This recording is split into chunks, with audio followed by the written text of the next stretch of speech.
শীতের ভোরে ফের রক্তাক্ত কলকাতার রাস্তা। আজ ভোর ৫টা নাগাদ হেস্টিংস মোড় সংলগ্ন এলাকায় একটি পণ্যবাহী ট্রাক ও একটি ৪ চাকার গাড়ির মুখোমুখি সংঘর্ষে গুরুতর আহত হন ২৭ বছরের এক যুবক।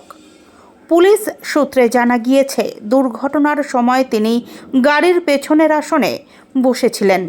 সংঘর্ষের তীব্রতায় গাড়িটি সম্পূর্ণভাবে দুমড়ে মুচড়ে যায়।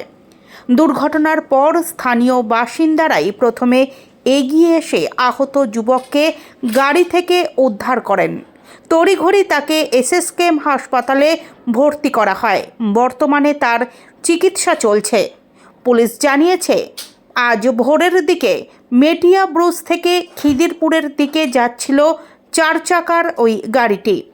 সেই সময় উল্টো দিক থেকে আসা একটি পণ্যবাহী ট্রাক আচমকাই ভুল লেনে ঢুকে পড়ে। অভিযোগ, ট্রাফিক নিয়ম ভেঙে চলার কারণেই এই ভয়াবহ দুর্ঘটনা ঘটে।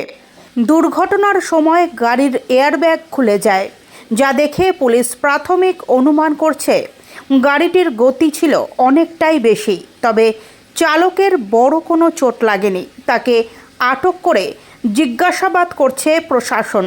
অন্যদিকে অভিযোগ উঠেছে, দুর্ঘটনার পরই ট্রাক চালক ঘটনাস্থল থেকে পালিয়ে যায়। পুলিশ ট্রাকটি বাজেয়াপ্ত করেছে এবং চালকের খোঁজে তল্লাশি শুরু হয়েছে।